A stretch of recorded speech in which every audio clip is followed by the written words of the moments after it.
సుమన్ టీవీలో మీ business promotions కోసం ఈ కింది నెంబర్ను సంప్రదించగలరు.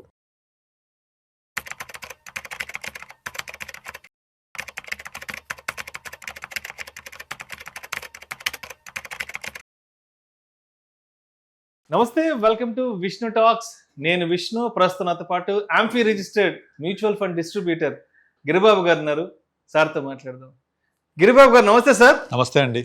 Welcome to Vishnu Talks. Thank you so much for being with Vishnu Talks Giribabu గారు.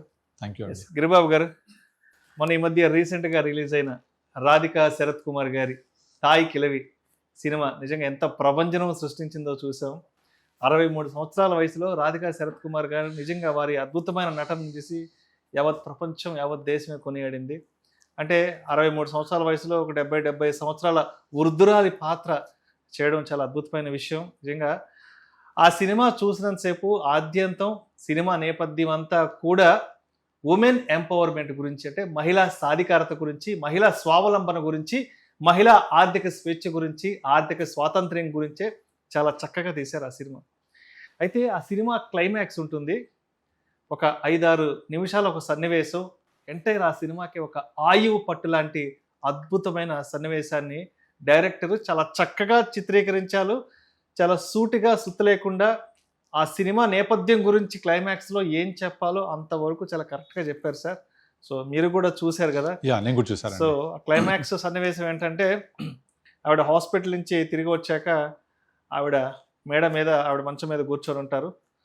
సో ఆవిడ మంచాన పడ్డప్పుడు ఆవిడ చుట్టూ జరిగిన ఆ యొక్క సంఘటనలు ఆవిడ అన్ని గుర్తు చేసుకుంటూ ఉంటారు. హాస్పిటల్లో ఉన్నప్పుడు వాళ్ళ కుటుంబ సభ్యులు పడ్డ ఇబ్బందుల గురించి, ఇంట్లో మంచాన పడ్డప్పుడు ఆవిడ చుట్టూ జరిగిన కొన్ని సంఘటనల గురించి ఆవిడ గుర్తు చేసుకుంటూ, సో ఇంట్లో కుటుంబ సభ్యుల్ని మేడ మీదకి రమ్మంటారు. సో కేవలం అమ్మాయిలు మాత్రమే రమ్మంటారు. సో ఆవిడ యొక్క ముగ్గురు కోడళ్ళు, కూతురు మేడ మీదకి వచ్చాక, సో ఆవిడ ఒక కీ ఓపెన్ చేసి చూపిస్తారు. 300 తులాల బంగారం దాచి ఉంచాను మీకోసం అంటూ కూడా చెప్తారు.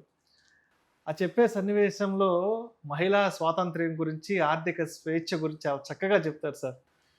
సో మనం ప్రతిరోజు సంపాదించుకునే దుడ్డులో నుంచి ఎంతో కొంత, ఒక 5-10 ప్రతిరోజు దాచిపెట్టుకున్నాం అంటే ఏదో ఒక రోజు మనం ఊహించని విధంగా ఆ డబ్బు మనల్ని కాపాడుతుంది అంటూ కూడా చెప్తారు. కాబట్టి ఈ క్లైమాక్స్ సన్నివేశం నుంచి మరి పవన్ తాయమ్మ, తాయి కిలవి చెప్పిన డబ్బు పాఠాలను మనం ఏ విధంగా గుర్తు చేసుకోవాలి, ఏ విధంగా నేర్చుకోవాలి అంటారు?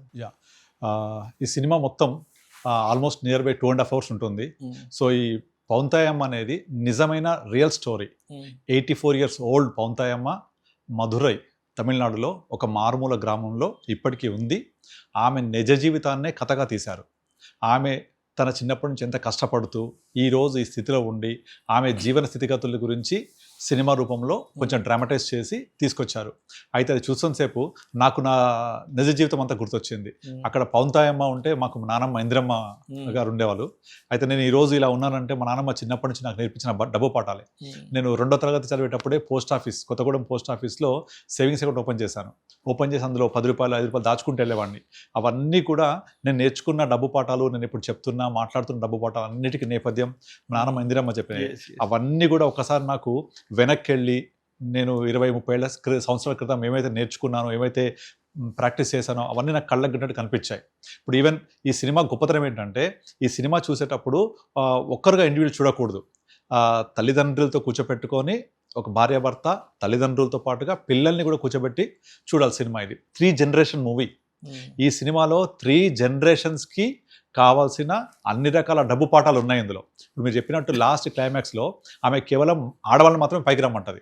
పైకి రమ్మని, దుడ్డు అవసరం లేదు నాకు, నేను దుడ్డు లేకపోయినా బతకగలని ఎవరైనా మీకు చెప్తే అది మీరు పాటించొద్దు.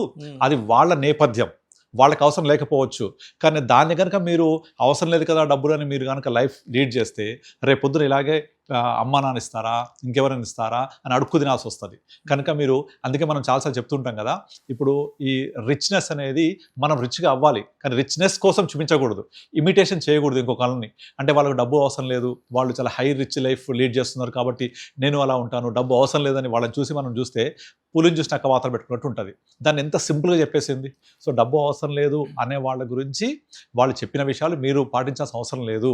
ఇది మన వానగుంటల పీఠ అని ఒకటి ఉంటుంది, మా ఇంట్లో కూడా ఉంది అది, మేము చిన్నప్పటి నుంచి ఆడుకున్నాం అది. అందులో ఇట్లా డబ్బులన్నీ వేస్తూ మనం సంపాదించిన దుడ్డులో నుంచి ఎంతో కొంత 5-10 దాచిపెడితే, ఖర్చులు బోంగ దాచిపెడితే ఇట్లా అంటూ ఉంటుంది. మన దగ్గర డబ్బు లేని రోజు ఇలా దాచిపెట్టుకున్న డబ్బులు మనకు ఉపయోగపడతాయి. అప్పుడు ఎవరి దగ్గర చేయాల్సిన అవసరం లేదు. నేను ఇన్ని సంవత్సరాల నుంచి 60 సంవత్సరాలు నేర్చుకునే పాఠాలు 30 ఏళ్ల వయసులో మా కూతురికి నేను నేర్పించాను. సుర్లి నేర్పించాను.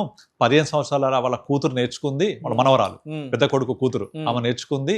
ఇక వాళ్ళ బిడ్డ 4వ తరం పౌంతాయమ్మ, వాళ్ళ కూతురు సుర్లి, వాళ్ళ మనవరాలు 9th క్లాస్ చదువుతుంటది, వాళ్ళ ఇంకొక అమ్మాయి మనవరాలు చిన్న పాప. అంటే 4 generations కి సంబంధించిన ఒక ఆర్థిక పాఠం ఆ చివరి సన్నివేశాలలో మనకు కనపడుతుంది. సో అందుకనే ఈ సినిమా తప్పకుండా ప్రతి ఒక్కళ్ళు కూడా వాళ్ళ కుటుంబం మొత్తం కూర్చొని చూడాలి. అప్పుడు ఈ డబ్బు ఎలా ప్రవహిస్తూ ఉంటుంది, ఒకళ్ళ దగ్గర నుంచి ఒకళ్ళ దగ్గరికి వెళ్ళినప్పుడు వాళ్ళ యొక్క ఇంపార్టెన్స్ ఏంటి, అది ఎలా ఉపయోగపడుతుంది, ఆ సేవింగ్స్ ఇంపార్టెన్స్ ఏంటి, ఇవన్నీ అడుగడుగున కనబడుతూ ఉంటాయి. అందులో మనం సినిమా స్టార్టింగ్ నుంచి తీసుకుంటే మొత్తం అందులో చెప్పిన ఇంకొక ఇంపార్టెంట్ లెసన్ ఏంటంటే, డబ్బు సంపాదించి మొత్తం దాచిపెట్టక్కర్లా. మీరు సంపాదించింది మీకోసం మీరు ఖర్చు పెట్టి మీరు ఎంజాయ్ చేయండి. ఎగ్జాక్ట్లీ. సో ఎంత సింపుల్ పాఠం అది.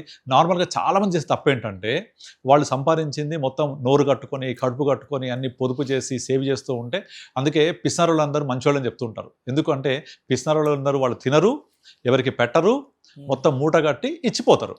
ఈ సన్నివేశం సినిమాలో మనకు కనపడుతుంది. ఎగ్జాక్ట్లీ. ఆవిడ శుక్రవారం సిటీకి రెడీ అయ్యి సిటీకి వెళ్ళి ఆ రోజు 2 సినిమాలు చూస్తారు, మంచిగా సినిమాలు చూసి రెస్టారెంట్ కి వెళ్ళి మంచిగా భోజనం చేసి ఐస్ క్రీమ్ అవి ఇవి తిని మంచి కళ్ళద్దాలు కొనుక్కుని, అంటే సిటీలో ఉన్నటువంటి ఆ సిటీ వాతావరణాన్ని మొత్తం ఆస్వాదిస్తారు. ఇట్లా మన గన్స్ కొడుతుంది, సాయంత్రం ఎగ్జిబిషన్ కి వెళ్ళడం, అంటే ఎంటర్టైన్మెంట్ మొత్తం ఆ రోజు శుక్రవారం పెట్టుకుంటారు. ఎగ్జాక్ట్లీ.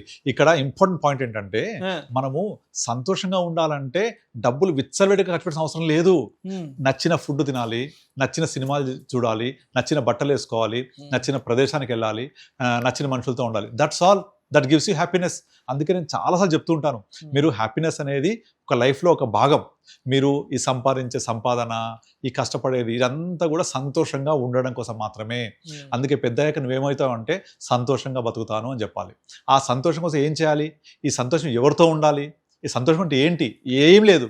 మీరు సంపాదించిన దాంట్లో కొంత ఖర్చు పెట్టుకుంటే, ఇప్పుడు చాలామందికి ఏదో తినాలనిపిస్తుంది, స్వీట్ అంటే ఇష్టం, తినాలనిపిస్తుంది, తినేయండి. That gives you lot of pleasure. పెద్ద ఖర్చేం కాదు దానికి. ఆమె మహా అయితే ఏం చేస్తుంది, సినిమాకి వెళ్తుంది, ఏదో కూల్ డ్రింక్ తాగుతుంటుంది, సరదాగా ఐస్ క్రీమ్ తింటుంది, తర్వాత ఒక చిన్న గాలిపట్టణాన్ని పట్టుకొని తిరుగుతూ ఉంటుంది, స్పెట్స్ పెట్టుకుంటుంది, మంచి బట్టలు వేసుకుంటుంది, ఇంతే. మంచిగా చక్కగా తయారవుతుంది. సినిమాకి వెళ్ళి పక్కోడిని ఇట్లా అనుకుంటా సినిమా డైలాగ్ ఎంజాయ్ చేస్తుంటది. That's all. చిన్న చిన్న ఆనందాలే, సంతోషాలే మనసుకు సంతోషాన్ని ఇస్తాయి, జీవితానికి సంతోషాన్ని ఇస్తాయి. దీనికోసం మీకు లక్షల కోట్ల అవసరం లేదు. ఎంత కష్టపడి సంపాదిస్తారో ఆ సంపాదించిన దాంట్లో కొంత సేవ్ చేయండి, 5-10, కొంత ఆనందంగా బతకడం కోసం, మనల్ని మనం చూసుకోవడం కోసం ఖర్చు పెట్టుకోండి. మిగతాది రేపు దాచిపెట్టుకోండి, జీవితాన్ని సాగించండి. ఇప్పుడు కూతురు కూడా ఒక పెద్ద పాఠం చెప్తుంది. లాస్ట్ ఏమంటుంది, ఏమే సుర్లి, నువ్వు మీ అమ్మ హాస్పిటల్లో ఉంది, నువ్వేంటి పనికి వెళ్తున్నావు, నీకేం బాధ లేదంటే, మా అమ్మ నాకు చిన్నప్పటి నుండి నాకు పెళ్ళైన తర్వాత నన్ను ఇంటికి తీసుకొచ్చుకొని పెట్టుకొని 3 తులాల బంగారం ఇవ్వలేదని చెప్పేసి మా ఆయనకి తెచ్చిపెట్టుకొని, మీరందరికీ ఏమనిపిస్తుందంటే నన్ను పిలుచుకొని నన్ను కష్టపెడుతూ తను వంట వండించుకుంటుంది అనుకుంటున్నారు. కానీ కాదు, ఒక మనిషి తోడు లేకపోయినా ఎలా బతకాలో, స్వతంత్రంగా ఎలా ఉండాలో, తన కాళ్ళ మీద తను ఎలా నిలబడాలి, అది నాకు నేర్పించింది అని చెప్పింది. ఎగ్జాక్ట్లీ మా నాన్నమ్మ కూడా అంతే. మా నాన్నమ్మ ఏజ్ 28-30 years అప్పుడు తన భర్త చనిపోతే 4 చిన్నపిల్లల్ని పెట్టుకొని సింగరేణి కాలేజ్ వాళ్ళు ఇచ్చిన 2000 రూపాయలు నాకు ఇచ్చేసి నేను తీసుకెళ్తాను వాళ్ళ తమ్ముళ్ళు చెప్తే కూడా, మనం ఉన్న చోట మన్ను బుక్కి బతకాలి అని ఒక చిన్న ఇల్లు తీసుకొని అక్కడ ఉండి మా నాన్నమ్మ అందరినీ పెంచుకుంటూ ఈ స్థితికి తీసుకొచ్చింది. సేమ్ అదే అనిపించింది నాకైతే. అండ్ ఇక్కడ మరొక పాత్ర గురించి తప్పనిసరిగా మాట్లాడుకోవాలి సార్. ఇప్పుడు పౌంతాయమ్మ కూతురు ఉంది కదా, సుర్లి. అంటే పౌంతాయమ్మ ఇంట్లో బెడ్ మీద ఉన్నప్పుడు, తర్వాత హాస్పిటల్కి తీసుకెళ్లి ఆవిడకి ట్రీట్మెంట్ చేయిస్తున్నప్పుడు, చాలా మంది ఆవిడ చనిపోవాలని కోరుకునే వాళ్ళు చాలా మంది ఉంటారు. ఆవిడ ఏదో విధంగా బతికొచ్చాక ఆవిడ దగ్గర ఉన్న డబ్బు, దశకం, అవి ఇవి నగలు తీసుకెళ్దామని కొంతమంది కుటుంబ సభ్యులు ఆలోచిస్తుంటారు. అంటే ఆవిడ బెడ్ మీద పడ్డప్పటి నుంచి చాలా మంది ప్యానిక్ గా ఉంటారు, హర్రీ బర్రీగా ఉంటారు, ఆవిడకి టెన్షన్ పడుతుంటారు. బట్ సుర్లి అనే క్యారెక్టర్, కూతురు క్యారెక్టర్ మాత్రం చాలా ప్రశాంతంగా ఉంటుంది.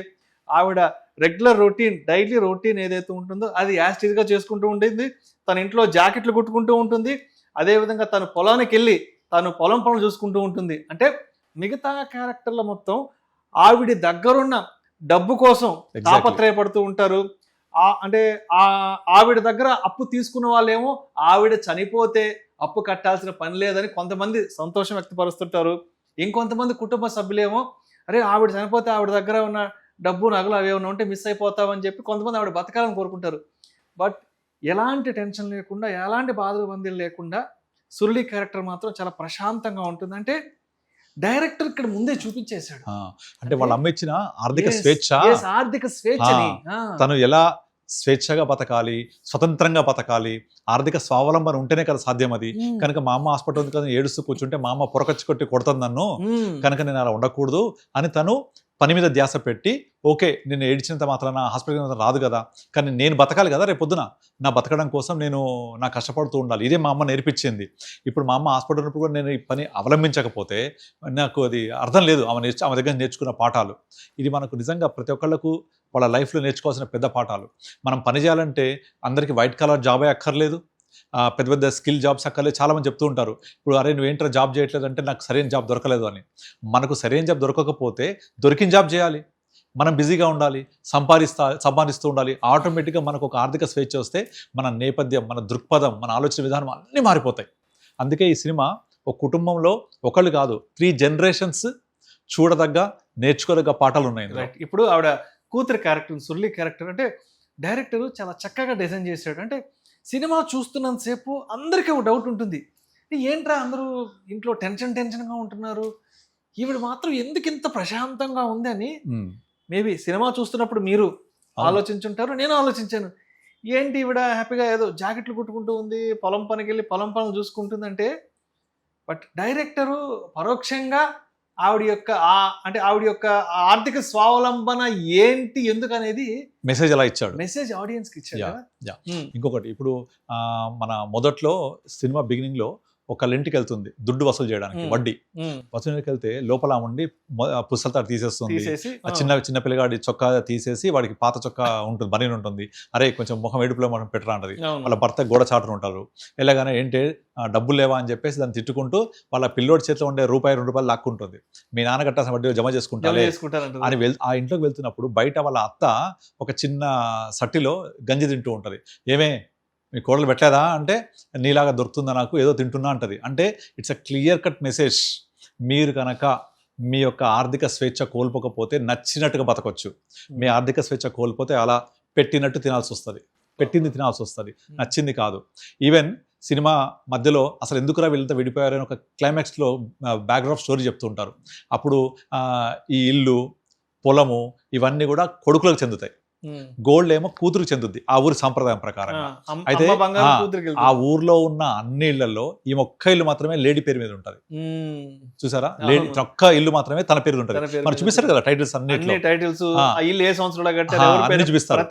తిన ఇల్లు పౌంతాయమ్మ ఇల్లు మాత్రమే లేడీస్ పేరు మీద ఉంటది, మిగతా అందరివి కూడా మొగళ్ళ పేరుతో ఉంటాయి. ఇప్పుడు ప్రభుత్వ పథకాలు కానీ లేకపోతే ఇల్లు కానీ ఎందుకు లేడీస్ పేరు మీద పెడతారు అంటే అదొక ఆర్థిక భద్రత కోసం, ఆర్థిక స్వేచ్ఛ కోసం.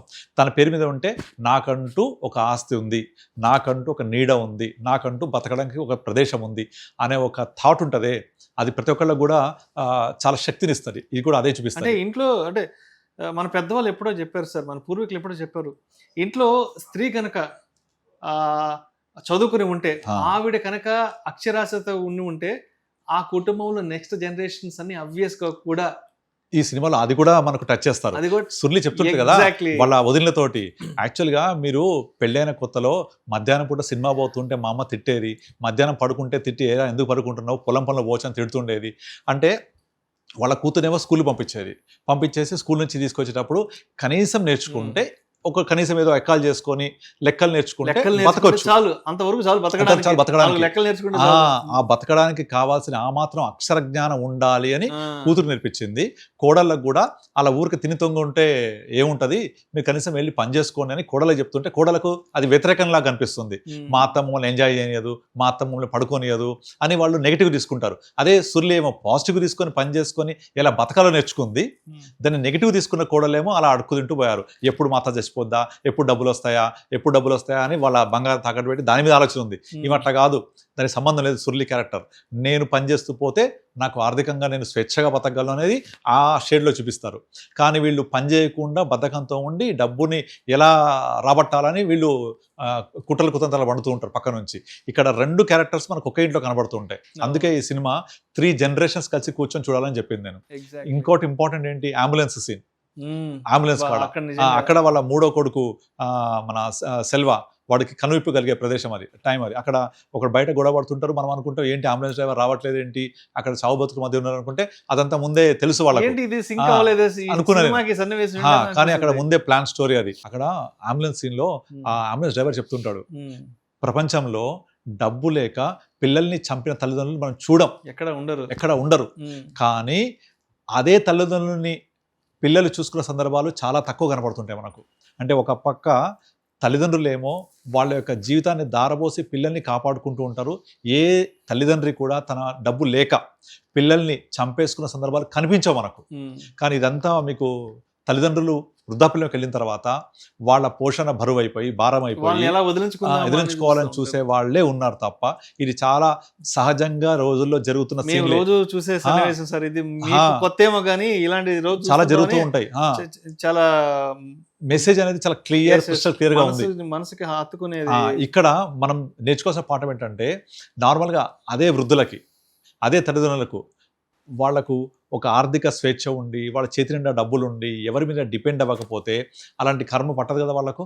అందుకనే ఇండియాలో ఇప్పుడు 100 సంవత్సరాలు దాటిన వృద్ధులు కనీసం ఒక 6 నుంచి 7,000 మంది ఉంటారు. ఈ 6 నుంచి 7,000 మంది మధ్య ఉన్న కామన్ ఫ్యాక్టర్ ఏంటంటే ఈ 6-7,000 మందికి పెన్షన్ వస్తుంది. ఇలా పెన్షన్ వచ్చే వాళ్ళు మోర్ దెన్ 100 years బ్రతికిన సందర్భాలు కనబడుతున్నాయి మనకు. మీరు ఇండియన్ పాపులేషన్ స్టాటిస్టిక్స్ తీసుకుంటే అబోవ్ 100 years ఎంతమంది ఇండియాలో ప్రజెంట్ లైవ్ ఉన్నారని చూస్తే మోర్ దెన్ 6,000 పీపుల్ ఉన్నారు. వాళ్ళందరికీ పెన్షన్ వస్తుంది కాబట్టి వాళ్ళు అంతకాలం దీర్ఘకాలం బ్రతికి ఉన్నారు. అంటే ఇక్కడ అర్థం చేసుకోవాల్సిన ఏంటంటే, అదే తల్లిదండ్రులకి పెన్షన్ వస్తూ ఉంటే డబ్బులు చేతి నిండా ఉంటే అలా చేస్తారా పిల్లలు? ఆ డబ్బులు లేకనే కదా తల్లిదండ్రులను అలా చనిపోయేటప్పుడు నరకయాతన అనుభవించేలాగా చేస్తున్నారు. ఎందుకంటే ఆ డబ్బులు కట్టి వాళ్ళని బతికిచ్చే స్తోమత లేక. అండ్ వాళ్ళ కొడుకు ఏమో మా అమ్మ మంచి ముహూర్తం చనిపోయిందని హ్యాపీ ఫీల్ అవుతూ ఉంటాడు. అంటే వదిలించుకోవడానికి అదొక మార్గం. ఇంకా వదిలించుకున్న తర్వాత ఈ డ్రైవర్ని పిలుస్తూ ఉంటారు. మనమందరం ఏంటి డ్రైవర్ పిలుస్తుంటే రావట్లేదు అనుకుంటూ ఉంటాం. కానీ అక్కడ స్టోరీ అది కాదు. ఇంకా ముహూర్తం చూసుకొని ఈ ముహూర్తంలో ఇంటికి పోయేసరికి ముహూర్తం దాటిపోద్ది కనుక ఇక్కడే మనం వదిలించుకుందామని. ఎంత దారుణమైన పరిస్థితి అది. బట్ ఏ తల్లిదండ్రి కూడా పిల్లల్ని అలా వదిలించుకోరు. కానీ పిల్లలు మాత్రం రివర్స్, అలా తల్లిదండ్రులు చూడట్లేదు. ఇది మాత్రం చాలా పెద్ద లెసన్ ఇది అందరికీ కూడా. అందుకే ఇన్సూరెన్స్ కనుక ఉంటే అలా జరిగేది కాదు కదా. సో మనకు ఖచ్చితంగా హెల్త్ ఇన్సూరెన్స్ ఉండాలి. అలాగే ఒక ఆర్థిక స్వేచ్ఛ ఉండాలి అంటే చేతిన డబ్బులు ఉండాలి. ఈ డబ్బులు సంపాదించిన కాలంలో ఎంతో కొంత మనం సేవ్ చేసుకుంటూ పోతే ఆ సేవ్ చేసుకున్న డబ్బులు వృద్ధాప్యంలో ఉపయోగపడతాయి. ఇవన్నీ మనం నేర్చుకోవాల్సిన పాఠాలు. రైట్. కొంతమంది సినిమా చూసి, అంటే చాలామంది సినిమాలు చూసి ఇన్స్పైర్ అవుతుంటారు, కొంతమంది సినిమాను చూసి మర్చిపోతుంటారు. బట్ ఈ సినిమాను చూసి ఎస్పెషల్లీ మన ఇంట్లో ఉండే ఆడవాళ్ళు, మన పేరెంట్స్ గానే ఉండే, లేదంటే భార్య, మన తోబుట్టులు ఎవరైనా సరే, మన కజిన్స్, చెల్లెలు ఎవరైనా సరే తప్పనిసరిగా ఈ సినిమాను చూసి నేర్చుకోవాల్సిన విషయాలు ఏమున్నాయి. అండ్ ఇంట్లో మగవాళ్ళు కూడా ఒక స్త్రీకి ఒక ఆర్థిక స్వేచ్ఛ, ఆర్థిక స్వావలంబన రావాలి అంటే మగవాళ్ళ సపోర్ట్ కూడా ఎంతవరకు ఉండాలంటారు? మీకు అది క్లియర్ కనిపిస్తుంది. ఇప్పుడు ఈమె పౌంతాయమ్మ వ్యాపారం ఏంటంటే వడ్డీ వ్యాపారం, డబ్బులు ఇచ్చి వసూలు చేస్తుంటుంది. పౌంతాయమ్మకి ఆరోగ్యం బాగాలేదు, మంచంలో పడిందని తెలవగానే ఎంతమంది సంతోషంగా సంబరాలు జరుపుకుంటారు, ఊరు మొత్తం సంబరాలు జరుపుకుంటారు. అక్కడ ఈ మంచంలో పడిన తర్వాత పక్కన వచ్చి కామ కూర్చుంటుంది. ఏంటే నీ డబ్బులు కట్టావా, నీ డబ్బుల సంగతి ఏంటి, నేను వసూలు చేస్తానని అంటే నేను ఎప్పుడు ఇచ్చేసాగా అని చెప్తుంటుంది. అసలు యాక్చువల్గా ఆమె డబ్బులు కట్టదు, ఇంకా వడ్డీ కూడా పూర్తి కట్టదు. కానీ ఆమె లేకపోయేసరికి నేను కట్టేశా అని అబద్ధం చెప్పేస్తూ ఉంటుంది. అంటే ఇక్కడ డబ్బులు ఎప్పుడైతే మనము ఒకరికి ఇచ్చి ఇచ్చేటప్పుడు వాళ్ళు ఏం చేస్తారు, మనకు నువ్వే మాకు దేవత, నువ్వు ఇస్తేనే ఇప్పుడు మాకు ఇల్లు గడుస్తుంది, నువ్వు డబ్బులు లేకపోతే మేము కష్టాలు పడిద్దని రిక్వెస్ట్ చేసి తీసుకుంటారు. మళ్ళీ రివర్స్ అడిగేటప్పుడు తిట్టుకుంటూ ఇస్తారు, నువ్వు కానీ ఇచ్చేవాళ్ళే మాకు తిట్టుకుంటూ ఇస్తారు. అంతే అలా మనం జరిగేది. కనుక డబ్బులు ఇస్తే ఆ డబ్బుల్ని ఇచ్చినప్పుడు వాళ్ళు ఏం చేస్తున్నారు, మనం చచ్చిపోవాలని కోరుకుంటున్నారు. చూసారా ఎంత దారుణం ఇది. ఎందుకు బతుకుంది ఇక్కడ, అప్పిచ్చిన మాట చచ్చిపోవాలి. చచ్చిపోవాలని కోరుకుంటారు. అంటే పవన్తాయమ్మ మంచాన పడిన ఒక చిన్న పిల్లగాడు పరిగెడుతూ చెప్తుంటారు ఊరంతా, చెప్పగానే ఊరు సంబరాలు చేసుకుంటారు. వాడు ఊరంతా రౌండ్ రౌండ్ చేసేసరికి అందరూ సంతోషంగా చప్పట్లు కొట్టి గంతులేస్తుంటారు. అంటే కొట్టేవాళ్ళు. వీళ్ళందరూ ఎవరైతే డబ్బులు ఇవ్వాలో వాళ్ళంతా సంతోషపడుతుంటారు. కానీ అదే పవన్తాయమ్మ తను సంపాదించిన డబ్బుల్లోంచి కొంత అందరికి భోజనం పెడతారు వృద్ధులకి. చూసారు కదా, ఆ వృద్ధులందరికీ మంచిగా మటన్ వండి మంచిగా గిన్నె నిండా అన్నము మటన్ తోటి పెడతారు. వాళ్ళందరూ అన్నం తిన్న వాళ్ళందరూ కూడా పవన్తాయమ్మ బతకాలని దేవుడిని కరుప్పుని కోరుకుంటా ఉంటారు. ఇప్పుడు పవన్తాయమ్మ మొత్తం అంతా అయిపోయి ఇంటికి వచ్చేప్పటికి ఎట్లా దిష్టి తీస్తారు ఆమెకు, ఎంత సంతోషంగా దిష్టి తీస్తారు. అంటే బతకాలి ఆమె అంటే ఫ్రెండ్స్ అందరూ వస్తారు. అంటే మనము నలుగురికి మంచి చేస్తే మనల్ని మంచి కోరి బతక కోరుతారు అందరూ. అదే మనం గనక వాళ్ళకు మన దగ్గర డబ్బులున్నాయి అప్పిచ్చి వసూలు చేయాలనుకుంటే చచ్చిపోవాలని కోరుకుంటారు. కనుక నేను ఇక్కడ నేర్చుకునే పాఠం ఏంటంటే, మనం అప్పులు ఎప్పుడు ఇస్తాం, డబ్బులు ఉన్నప్పుడు కదా. మరి మన దగ్గర సంపాదించిన సంపాదన ఖర్చులు పోను రిమైనింగ్ సేవ్ చేసి ఎక్కడో ఫిక్స్ చేసి పెట్టేసుకుంటే, అది మ్యూచువల్ ఫండ్స్ అవ్వచ్చు, గోల్డ్ అవ్వచ్చు, ఇంకేట్ అవ్వచ్చు, పెట్టుకుంటే మనం డబ్బులు ఉండవుగా, అప్పులు ఇవ్వవు, ఈ బాధే ఉండదు. కనుక వడ్డీ వ్యాపారం చేసే వాళ్ళందరికీ ఇదే పరిస్థితి. కనుక అలాంటి వ్యాపారాలు చేసి ఇబ్బంది పడొద్దు. ఎట్ ద సేమ్ టైం నా దగ్గర సర్ప్లస్ డబ్బులు ఉంటే ఆ డబ్బుల్ని నేను ఏం చేయాలా అని ఆలోచించే పరిస్థితి ఉందనుకోండి, ఇట్లాంటి పనులు జరుగుతాయి. జరిగినప్పుడు మనల్ని రివర్స్గా తిట్టుకునే పరిస్థితి ఉంటుంది. కనుక మీ దగ్గర డబ్బుల్ని ఖర్చు పెట్టిన తర్వాత ఎంతైతే సేవింగ్ చేస్తామో అక్కడికి మనం ఖర్చు పెట్టుకోవాలి, సేవింగ్ చేయాలి, క్లోజ్. ఇక డబ్బులు ఉండగా తిరిగి ఇవ్వడానికి అప్పులు ఇవ్వం కదా. అంటే ఇప్పుడు మనం ఎవరైనా డబ్బులు అడిగారనుకోండి, ఫ్రెండ్సో లేకపోతే బంధువులు ఎవరైనా, ఇంకా ఉండవు మన దగ్గర. ఈ డబ్బులు ఉంటే ఏం చేస్తాం, అప్పు ఇస్తాం, లేనప్పుడు ఇవ్వం కదా. కనుక మనము మన డబ్బుల్ని ప్రాపర్గా ప్లాన్ చేసుకొని సంపాదించింది ఖర్చు పెట్టుకోవాలి, సేవ్ చేసుకోవాలి, మన మీద మనం ఖర్చు పెట్టుకోవాలి. అప్పుడు ఏముండవు, ఇక ఇచ్చే బాధ ఉండదు, ఒకరి తిట్టుకునే బాధ ఉండదు. పోగా మనం చారిటీ చేయాలి ఉన్న దాంట్లో. ఆ చారిటీ చేస్తే వాళ్ళు బతకాలని కోరుకుంటారు. అండ్ ఇంకొకటి, ఇప్పుడు మనం నార్మల్గా మధ్యలో ఒక చెప్తారనమాట, ఇప్పుడు నువ్వు ఈ ఇల్లు వాకిలు ఉంది కదా, నువ్వు మాకు ఇచ్చేసేయి, మా ఇంటికి వచ్చి కోడలు పెట్టి తిను అని చెప్తారు. ఈ ఇల్లు నాది, పొలం నాది, ఎవడరా మీరు పెడితే తినేది, నేను చచ్చిపోయిన తర్వాతే మీకు ఇస్తా తప్ప నేను బతుక ఇవ్వను అని గట్టిగా చెప్తుంది. ఫస్ట్ లో చూపిస్తారు. ఎగ్జాక్ట్లీ. ఇప్పుడు మనం రంగమార్తాండ ఒక సినిమా చూసాం. రంగమార్తాండ కూడా సేమ్ స్టోరీ కదా. తన దగ్గర ఉన్న ద గ్రేట్ రంగమార్తాండ రిటైర్మెంట్ డబ్బు తీసుకెళ్లి కూతురికి ఇచ్చేస్తే వాళ్ళు మొత్తం రోజుల్లో నిజంగా వాళ్ళు రోడ్ల మీద పడి అగచాట్లు అమ్మో దారుణంగా ఉంటాయి. అందులోనేమో తన కొడుకుని కూతుర్ని బంగారం అనుకుని ఇచ్చేస్తాడు. కానీ వాళ్ళు చివరకు మొత్తం డబ్బులు తీసుకునేసరికి వీళ్ళేమో భార్య చనిపోయేటప్పుడు చెట్టుకుని చనిపోద్ది, అండ్ తినాలంటే డబ్బు లేక హోటల్లో కప్పులు కడుగుతుంటాడు. అలాంటి పరిస్థితి. ఇక్కడ ఈమెం చేసింది, నేను సంపాదించింది నాది, నేను స్వేచ్ఛగా ఉంటా, నా తదనంతరమే తప్ప నన్ను ఎవరు అడగడానికి లేదని గట్టిగా వాళ్ళకు షార్ట్ ఇస్తుంది. దెబ్బకి పారిపోతారు వాళ్ళంతా. పారిపోయి వాళ్ళు ఎప్పుడైతే మళ్ళీ మా అమ్మకు డబ్బులు బంగారం ఉందన్నప్పుడు తప్ప రారు వాళ్ళు అసలు. అంటే మనుషులంతా కూడా డబ్బు చుట్టే తిరుగుతుంటది. అందుకే మనకు తెలుగు సామెత ఉంది కదా, మనీ మేక్స్ ఎవ్రీథింగ్ అని చెప్పేసి. ఆ డబ్బు మానవ సంబంధాలని ఆర్థిక సంబంధాలు, ఏ సంబంధమైనా సరే, ఏ సంబంధమైనా సరే మానవ సంబంధాలని ఆర్థిక సంబంధాలే. అది క్లియర్ కట్ గా అవునన్నా కాదన్నా ప్రతి ఒక్కరి దగ్గర కనబడుతున్న సంబంధాలను ఇవే ఇవ్వాల. ఇవన్నిటి కూడా డైరెక్టర్ చాలా చక్కగా చూపించాడు. అండ్ ప్రతి ఒక్కళ్ళు చూసి ఎన్నో పాటలు నేర్చుకోవాలి సినిమాలో. నిజంగా చాలా అద్భుతమైన సినిమా సార్. ఎందుకంటే ఇలాంటి సినిమాలు చాలా రేర్ గా వస్తుంటాయి. 10 ఏళ్ళకు ఒకసారో 15 ఏళ్ళకు ఒకసారో వస్తుంటాయి. నిజంగా 60+ ఏజ్ లో కూడా నిజంగా రాధికా శరత్ కుమార్ రోజుకు ఒక 5-6 గంటలు మేకప్ వేసుకోవడము, మళ్ళీ మేకప్ దగ్గర 2-3 గంటలు, నిజంగా ఆవిడ చాలా చాలా కంట్రిబ్యూట్ చేశారు. ప్లస్ ఇంకొక పాయింట్, ఇప్పుడు ఈమె కరుప్ప దగ్గరికి వెళ్ళి దండం పెట్టుకుంటారు కదా, ఆ దండం పెట్టుకునే విధానంలో కూడా కరుప్ప మా ఊర్లో పంటలు బాగా పండాలి, డబ్బులందరికీ రావాలి, మంచిగా ఉండాలి, నాకేమో కష్టాలు వస్తే ఎదుర్కొనే శక్తినివ్వు అంటది. కష్టాలు రావద్దని చెప్పట్లే, కష్టాలు వస్తే ఎదుర్కొనే శక్తినివ్వు అంటది. అంటే అక్కడ కూడా పాజిటివ్నెస్. సో ఇదంతా కూడా ఆమె 65 ఏళ్ల లైఫ్ లెసన్స్ ఇవన్నీ కూడా. ఆ లైఫ్ లెసన్స్ని మనం అర్థం చేసుకొని ఒక స్త్రీలకి, ముఖ్యంగా ఆడవాళ్లకు ఆర్థిక స్వేచ్ఛ, ఆర్థిక స్వావలంబన, నేను ఎలా బతకాలి, ఒకరి మీద ఆధారపడకూడదు. ఆఖరికి ఆ అల్లుడు డబ్బు కోసం తీసుకున్న వాడిని డైవర్స్ ఇచ్చేస్తారు కదా, రోడ్డు మీద పంచాయతీ డైవర్స్ ఇచ్చేసి బెన్నీ కుక్ తో పెళ్లి చేపిచ్చేస్తారు కదా. బెన్నీ కుక్ తోటి పెళ్లి చేసి ఆ తల ఎట్టించుకునేటప్పుడు తలెత్తుకొని కట్టించుకో ఎత్తుకో అంటే సగర్వంగా ఉండని. అంటే ఇక్కడ నువ్వు బ్రతకడం అనేది ఇంపార్టెంట్. ఉమ్, అంతే తప్ప అది నీకు ఎవరైతే సూటబుల్ కారో ఆ వ్యక్తితో బయటకు వచ్చేసే ప్రాబ్లమే లేదు, తప్పు లేదు. కనుక life is very important. Life means living. yes, living is important. ఎలా జీవిస్తున్నావు, ఎంత స్వేచ్ఛగా జీవిస్తున్నావు అదే ఇంపార్టెంట్. బానిస బతుకులు అక్కర్లేదు. right, right, స్వేచ్ఛ, స్వతంత్రం, right. అలా నిజంగా బతకాలి. చాలా చాలా అద్భుతమైన సినిమా తీశారు. ఇలాంటి సినిమాలు చాలా రేర్గా వస్తుంటాయి.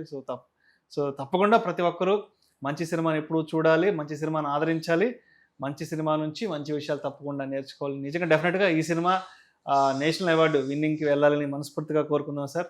అండ్ అదేవిధంగా కూడా మంచి నంది అవార్డ్స్ కానివ్వండి, ఏదైనా సరే జాతీయ స్థాయిలో ఈ సినిమాకి మంచి ఉత్తమ గుర్తింపు రావాలి, నేషనల్ అవార్డ్స్ రావాలని మనస్ఫూర్తిగా కోరుకున్నాను. ఎందుకంటే టీం అంతా కూడా చాలా కష్టపడి వర్క్ చేశారు, చాలా మంచి విషయాలను మన ప్రేక్షకులందరికీ కూడా తెలియజేశారు. Thank you so much Giribabu garu. Thank you అండి.